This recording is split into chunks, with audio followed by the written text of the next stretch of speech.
이번 주간은 종교개혁을 기념하는 주간입니다. 1517년 마르틴 루터가 95개 조항의 반박문으로 시작된 종교개혁은 교회 본질을 회복하고 오직 성경, 오직 은혜, 오직 믿음, 오직 그리스도, 오직 하나님의 영광이라고 하는 5가지의 핵심 강령을 통해서 복음의 진리를 되찾았습니다. 그러나 아무리 귀한 뜻이 있다 할지라도 또 아주 좋은 생각으로 개혁한다 할지라도 연약한 인간의 힘으로는 결코 이룰 수 없는 큰 과제였습니다. 그럼에도 불구하고 모든 난관이 있을 때마다 하나님은 항상 하나님의 일을 하셨습니다. 하나님은 하나님의 일을 하십니다. 믿습니까, 여러분? 종종 우리가 위험한 생각을 합니다. 내가 교회를 그럼 개혁해야지. 내가 뭘 좀 바꿔봐야 하는데 이런 거 굉장히 위험한 겁니다, 여러분. 하나님이 하셔야지 인간은 절대로 하나님의 교회를 개혁할 수 없습니다. 다만 하나님이 하시는데 사람은 거기에 쓰임받는 도구로 약간 쓰임받을 뿐이지 내가 무엇을 해서 내가 뭘 바꿔보고 내가 무엇을 한다는 것은 그건 굉장히 위험한 생각입니다. 그것은 종교개혁뿐 아니라 지금까지 모든 복음의 역사 속에 나타나고 있으며 앞으로도 역시 하나님은 하나님의 일을 하실 겁니다. 오늘은 사도행전 속에서 나타난 바울의 행적 속에서 그 하나님이 어떻게 일하셨는가를 찾아보려고 합니다. 예수님 이후에 가장 기독교의 복음 사역을 잘하시는 분이 있으면 역시 사도 바울이겠죠. 사람들은 참 여러 가지를 평가합니다. 우리 사람들은 말하기를 교회가 크면 큰 교회, 교회가 작으면 작은 교회 하지만 하나님은 다 똑같은 교회입니다. 사람들은 평가하기를 큰 교회 목사는 저 사람은 큰 목사, 개척교회에서는 작은 목사지만 하나님은 똑같이 다 똑같은 목사로 보시는 거예요. 다만 맡겨진 사역에 따라서 더 큰 일을 할 수도 있고 작지만 우리는 사람들은 평가해서 하나님 평가는 다른 겁니다. 사람들은 참 여러 가지를 찾아요. 우리 목사도 어떤 사람은 또 이렇게 불러요. 큰 종, 작은 종. 목회를 좀 크게 하면 저 사람은 큰 종이야. 조금 작게 하면 작은 종. 그럼 전사님은 뭐야? 새끼 종? 아니, 여러분, 인간의 평가, 하나님의 평가는 다른 거예요. 오늘 그러나 사도 바울은 예수님 만난 이후로부터 마지막 로마에서 순교하는 그때까지 그의 사역은 모든 목회자와 성도들에게 귀감이 되기 때문에 오늘은 사도 바울의 이야기를 통해서 하나님이 하셨던 일을 한번 돌아보려고 합니다. 물론 사도 바울 굉장히 우리가 존경하시는 분이지만 그러나 사실 사도 바울의 인생처럼 고달픈 인생이 없었습니다. 사도 바울이 가는 길이 평탄치 않았죠. 바울은 자신의 고난의 길을 이렇게 표현하고 있습니다. 오늘 말씀은 여러분들 같이 읽을 텐데 꼭 같이 보시고 성경은 꼭 펴셔야 합니다. 고린도서 11장 22절 말씀, 오늘 자막을 보세요. 자, 오늘 바울은 스스로 나는 이렇게 살았습니다 하면서 말하고 있습니다. 같이 읽어요. 그들이 히브리인이냐 나도 그러하며 그들이 이스라엘인이냐 나도 그러하며 그들이 아브라함의 후손이냐 나도 그러하며 그들이 그리스도의 일꾼이냐 정신없는 말을 하거니와 나는 더욱 그러하도다. 내가 수고를 넘치도록 하고 오해 갇히기도 더 많이 하고 매도 수없이 맞고 여러 번 죽을 뻔하였으니 유대인들에게 40에서 하나 강한 매를 5번 맞았으며 3번 태장으로 맞고 1번 돌로 맞고 3번 파손하고 일주야를 깊은 바다에서 지냈으며 여러 번 여행하면서 강의 위험과 강도의 위험과 동족의 위험과 이방인의 위험과 신의 위험과 광야의 위험과 바다의 위험과 형제 중의 위험을 당하고 또 수고하고 애쓰고 여러 번 자지 못하고 구출이며 목마르고 여러 번 굶고 춥고 헐벗었노라. 이 외이든 고사하고 아직도 날마다 내 속에 눌리는 것이 있으니 곧 모든 교회를 위하여 염려하는 것이라. 아멘. 오늘 바울은 자신의 행적을 말하면서 얼마나 어려운 길을 걸었는가를 잘 말해주고 있습니다. 그러나 이 수많은 고난은 결국 하나님의 복음 사역을 방해하는 악한 사단의 역사입니다. 다시 말해 쉽게 하나님의 사역이 되지 않죠. 하나님의 사역을 어떻게든지 방해하기 위해서 오늘 이렇게 많은 고난을 줬다는 것입니다. 사단은 누구나 시험의 대상입니다. 당신은 제외가 아니라 사단은 누구나 시험의 대상이고 한두 번이 아니라 우리가 천국에 들어가는 마지막 순간까지 모두가 시험의 대상입니다. 결국 내가 이만큼 됐는데 아니요. 우리는 마지막 숨이 넘어지는 그 순간까지 모두가 사단이 와서 역사할 수 있는 시험의 대상이에요. 결국 하나님과의 관계를 끊게 만들고 마음의 쉼터인 교회의 관계를 멀게 만들고 영적인 지도자인 목회자의 관계를 끊고 멀게 만듦으로써 결국에는 영적 외톨이를 만들어서 자기 수하로 끌고 가는 계략입니다. 지금도 많은 사람이 영적 분별력을 잃어버린 채 영적 죽음의 길로 서서히 가고 있습니다. 더 큰 문제는 자신이 죽음의 길로 가면서도 그 길이 죽음의 길인지 모른다는 것이 더 큰 문제인 것입니다. 사명이 크면 클수록, 하나님의 기대치가 크면 클수록 그 시험은 오히려 불같이 우리에게 다가오는 것입니다. 이 시험은 내가 몇 대 신앙이야 아무런 관계없습니다. 내가 교회 내에 어떤 직분자야 아무런 관계없습니다. 연수를 자랑하면서 나는 몇십 년을 교회를 다녔어 하는 이런 것과 관계없이, 오히려 신앙의 자랑거리가 많으면 많을수록 더 많은 시험이 기다리고 있다는 것을 아셔야 합니다. 왜냐하면 작은 나무 하나 넘어지면 혼자 넘어지고 끝나지만 소위 교회 속에 거목이 무너지면 다치는 사람도 많고 교회에 미치는 영향도 많기 때문입니다.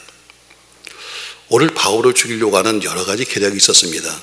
근데 오늘 본문에 보면 하나님이 이걸 막으십니다. 그러므로써 결국 하나님이 하나님의 사역을 하시는 거죠. 오늘 저는 종교개혁 주간에 오늘 설교 제목을 하나님은 반드시 하나님 일을 하신다, 이런 제목으로 말씀하실 거예요. 하나님 일은 누가 하신다? 하나님이 하신다. 다만 우리는 약간 한 번씩 두 번씩 혹은 잠깐 쓰임 받을 뿐이지 우리가 하는 것이 아닙니다, 여러분. 저를 본문의 내용을 보면요, 이런 겁니다. 자, 바울이 종교 재판을 받기 위해서 공회로 끌려나갑니다. 수많은 구형꾼들이 모였습니다. 아마 그 구형꾼 속에는 자기 신분을 감추고 있는 신앙이도 있었을 거예요. 근데 오히려 바울을 신문하기 위해서 공회에 나온 사두개인과 바리새인들이 이렇게 복음을 바울은 전합니다. 그 사두개인과 바리새인들은 지금 바울을 정죄하려고 모였는데 정죄한 그들에게 복음을 전해요. 자, 오늘 사도행전 23장 다 피세요. 오늘 좀 많이 읽을 겁니다. 6절 말씀입니다. 같이 한번 읽겠습니다. 바울이 그중 일부는 사두개인이요 다른 일부는 바리새인인 줄 알고 공회에서 외쳐 이르되, 여러분 형제들아, 나는 바리새인이요 또 바리새인의 아들이라. 죽은 자의 소망 곧 부활로 말미암아 내가 신문을 받노라. 아멘. 바울이 지금 와서 외치고 있습니다. 난 바리새인이야. 우리 아버지도 바리새인이었다. 근데 여기 모인 바리새인과 사두개인은 교리가 달랐습니다. 뒤에 보면 어때요? 사두개인은 부활도 없고 천사도 없고 영도 없다, 이렇게 있었습니다. 그러나 바리새인은 어때요? 부활도 있고 천사도 있고 영도 있다고 믿었습니다. 오늘 지금 신문하러 지금 사두개인과 바리새인이 모였는데 뭐라고 그러냐면, 나는 난 부활 때문에 내가 신문을 받고 있다, 이렇게 말합니다. 결국 이 말로 인해서 사두개인과 바리새인 사이에 언쟁이 벌어집니다. 자, 7절입니다. 같이 읽습니다. 이 말을 한즉 바리새인과 사두개인 사이에 다툼이 생겨 무리가 나누어지니, 이는 사두개인은 부활도 없고 천사도 없고 영도 없다 하고 바리새인은 다 있다 함이라. 크게 떠들새 바리새인 편에서 몇 서기관이 일어나 다투어 이르되, 우리가 이 사람을 보니 악한 것이 없도다. 혹 영이나 혹 천사가 그에게 말하였으면 어찌하겠느냐. 아멘. 오늘 사도 바울이 한 이야기는 바리새인과 사두개인 사이에 교리적인 분쟁을 일으키면서 결국 소요사태가 일어나니까 바울은 재판을 피하게 되고 오히려 로마 군대의 보호를 받게 됩니다. 자, 10절입니다. 큰 분쟁이 생기니 천부장은 바울이 그들에게 찢겨질까 하여 권인을 명하여 내려가 무리 가운데서 빼앗아 가지고 영내로 들어가라 하니라. 아멘. 하나님께서 바울을 로마의 천부장을 통해서 보호하십니다. 그리고 영내로 피하게 만들었습니다. 물론 감옥이죠. 아무리 사명자라 할지라도 너무 힘들고 지쳐있는 바울에게 주님이 직접 오셔서 위로하시고 말씀으로 격려했습니다. 11절입니다. 주가 하신 말씀입니다. 같이 읽습니다. 그날 밤에 주께서 바울 곁에 서서 이르시되 담대하라. 내가 예루살렘에서 나의 일을 증언한 것 같이 로마에서도 증언하여야 하리라 하시니라. 아멘. 맞습니다. 여러분, 지친 사도 바울에겐 큰 힘이었습니다. 때론 지친 여러분과 저에게 주의 음성은 큰 힘이고 사명 감당의 능력이 되는 것을 믿으시기 바랍니다. 주님은 다시 한번 사명을 재건시켰습니다. 담대하라. 내가 예루살렘에서 나의 일을 증언한 것 같이 로마에서도 역시 그 일을 해야 될 것이라면서 오늘 그에게 다시 한번 지쳐있는 바울에게 사명을 다시 한번 확인시켰습니다. 그럼에도 불구하고 사단은 물러가지 않습니다. 여러분, 사단은 끈질기게 여러분과 저를 넘어뜨리려고 합니다. 이제는 오히려 더 심한 시험 거위로 바울을 공격합니다. 바로 그것이 40명의 비밀 결사대입니다. 자, 12절입니다. 날이 새매 유대인들이 당을 지어 맹세하되 바울을 죽이기 전에는 먹지도 아니하고 마시지도 아니하겠다 하고 이같이 동맹한 자가 40여 명이더라. 아멘. 이제는 재판을 피했더니 더 극심하게 나온 것이 뭐냐면 암살을 하겠다고 하는 암살단이 조직됩니다. 그런데 그들만 아니라 대제사장과 장로들까지 함께 결탁해서 구체적인 방법을 서로 의논하고 결정하게 됩니다. 14절입니다. 대제사장들과 장로들에게 가서 말하되 우리가 바울을 죽이기 전에는 아무것도 먹지 않기로 굳게 맹세하였으니 이제 너희는 그의 사실을 더 자세히 물어보려는 척하면서 공회와 함께 천부장에게 청하여 바울을 너에게로 데려오게 하라. 우리가 그가 가까이 오기 전에 죽이기를 준비하였노라 하더니 서로 결탁을 합니다. 자, 당신들이 가서 말을 하십시오. 천부장이 내일 바울을 데리고 여기로 내려오라고. 그러면 그때 우리가 죽이겠다가는 바울 한 명을 죽이기 위해서 40명의 암살단이 조직됩니다.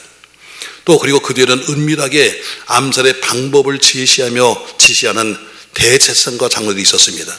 이제 바울은 피할래야 피할 수 없는 죽음의 위기에 놓였습니다. 그러나 하나님은 역시 복음 전파를 위해서 하나님의 일을 하셨습니다. 16절 말씀입니다. 바울의 생질이 그들이 매복되어 있다 함을 듣고 와서 영내에 들어가 바울에게 알린지라.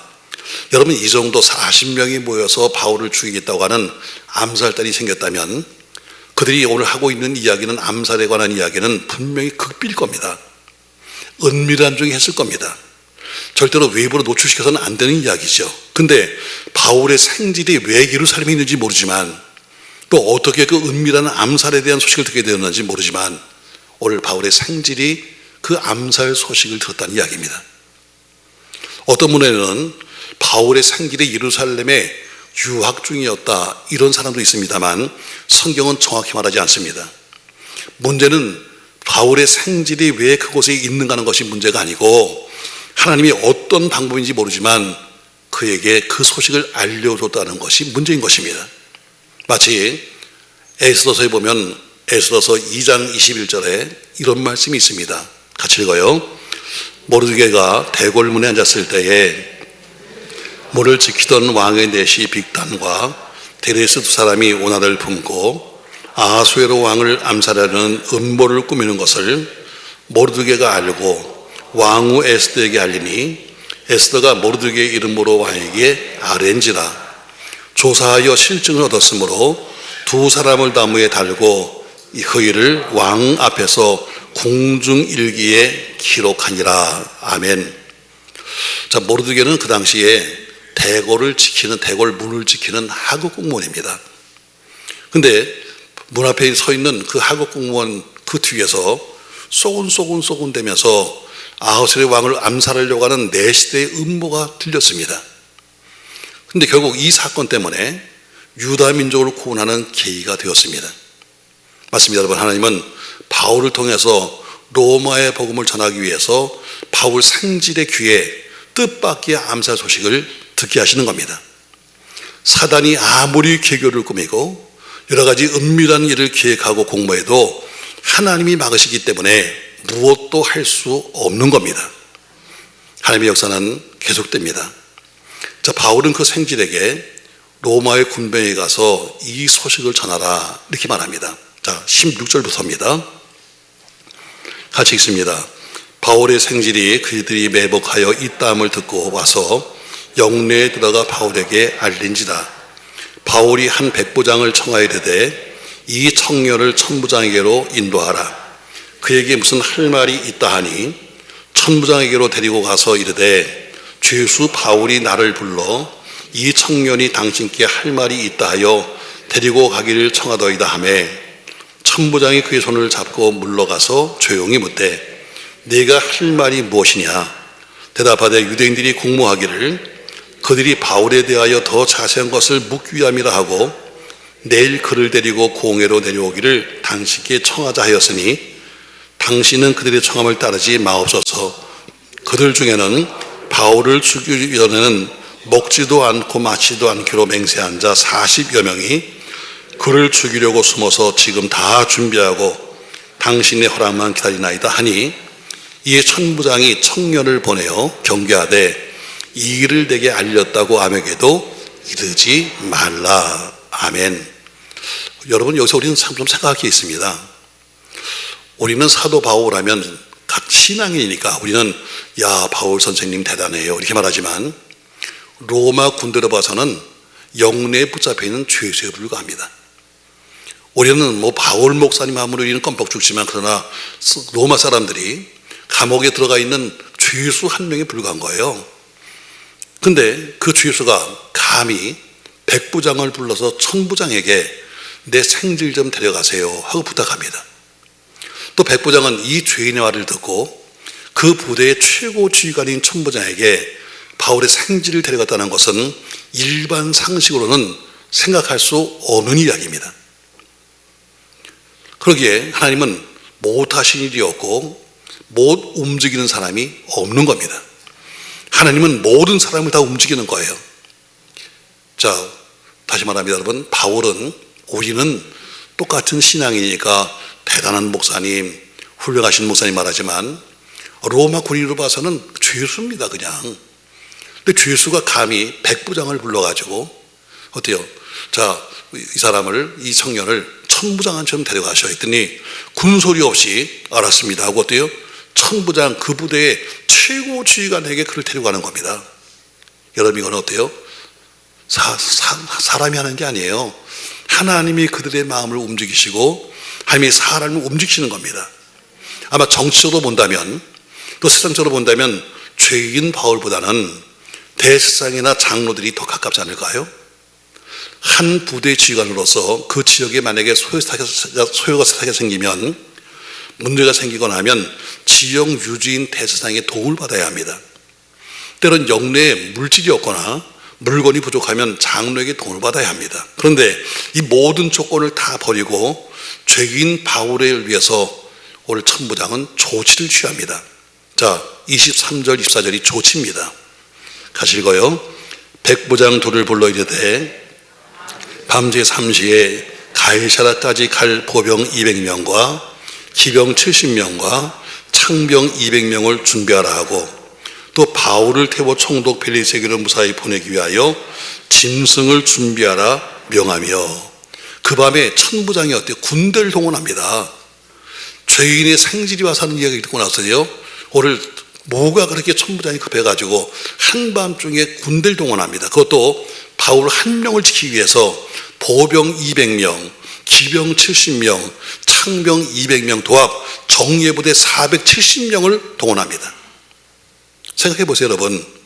바울을 죽이려고 하는 암살단은 40명입니다. 근데 바울을 지키려고 하나님께서 천부장을 통해 동원시킨 로마의 정예부대는 470명입니다. 이게 상상이 된 말입니까, 여러분? 하나님은 우리의 상상을 초월해서 역사하십니다. 아멘. 하나님은 우리 생각을 넘어서신 분이에요.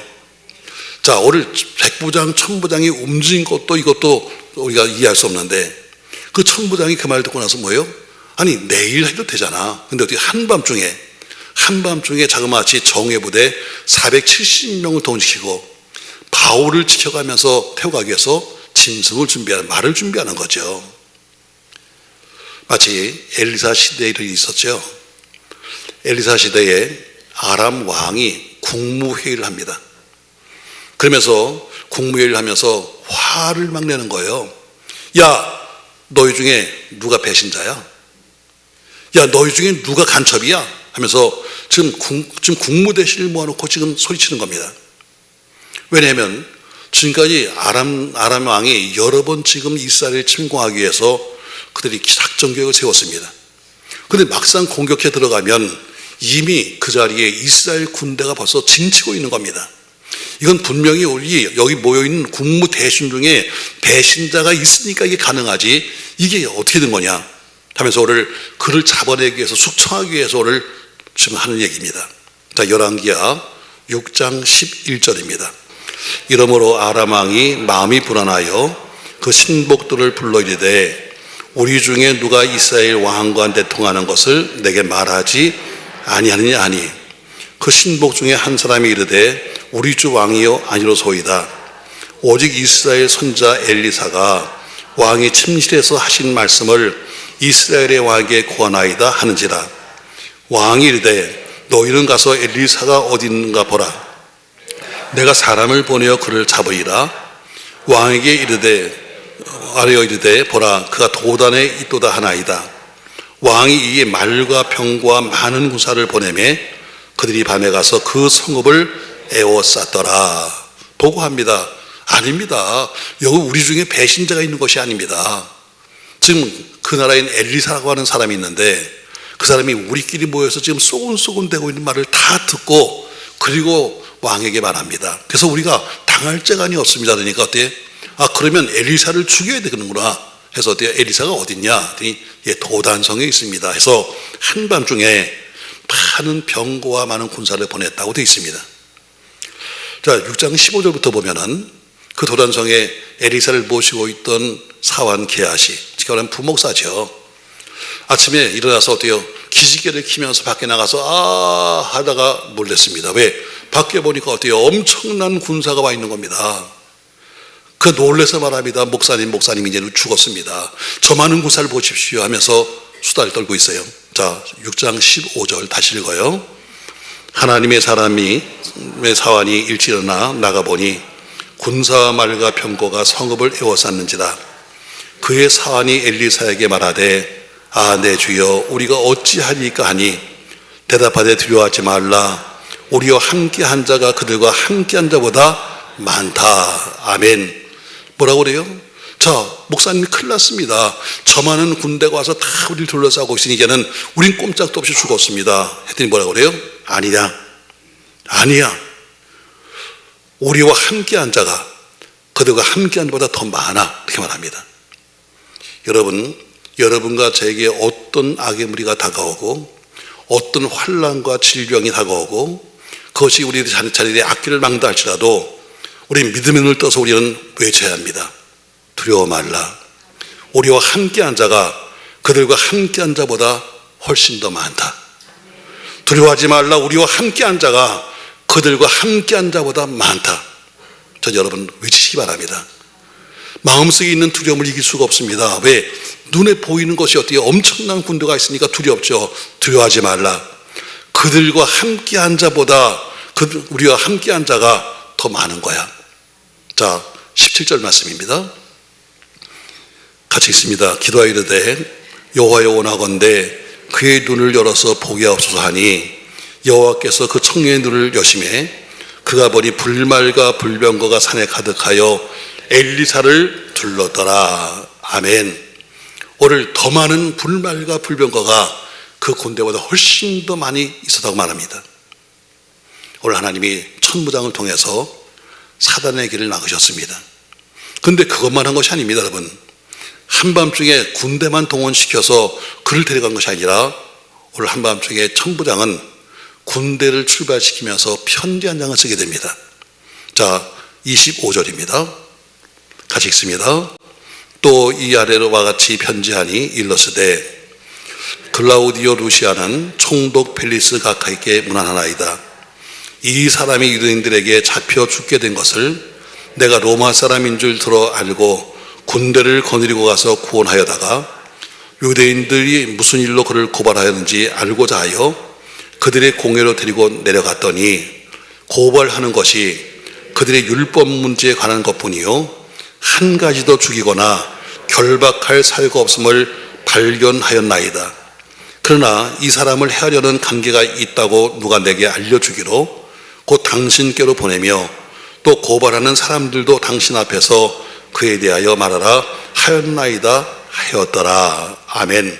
오늘 안전하게 지금 사단의 공격과 관계를 피하게 한 천부장은 그 한밤중에 총독한테 보고서를 쓰고 있습니다. 개인적인 사신이 아닙니다. 공적인 문서요.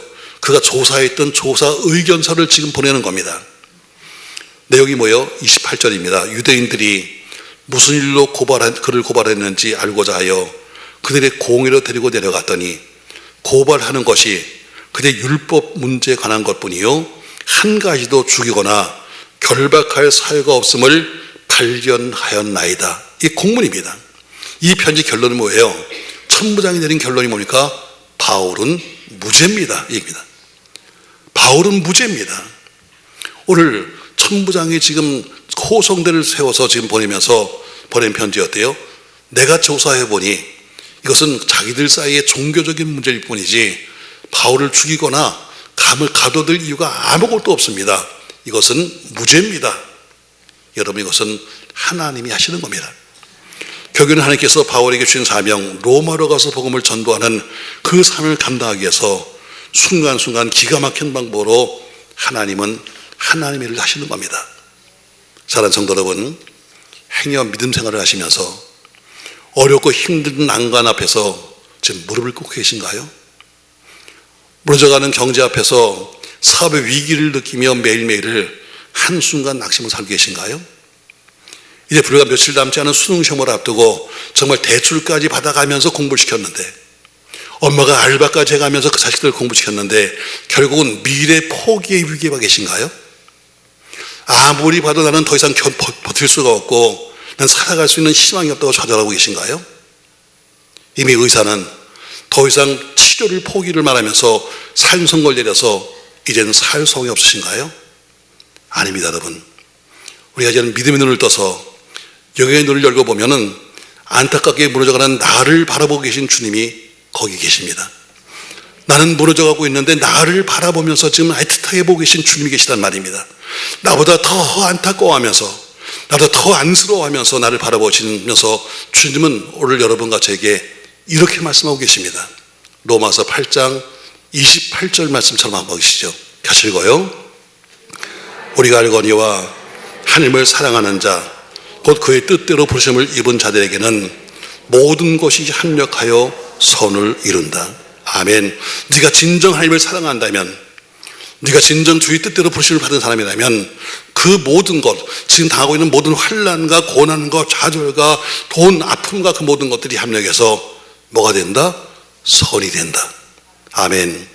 그래, 네가 당하는 그 사단의 계교, 악랄의 계교를 정죄하고 무너뜨려고 하는 그 악랄한 것보다 너를 돕는 더 많은 천군 천사가 있다. 두려워하지 마라.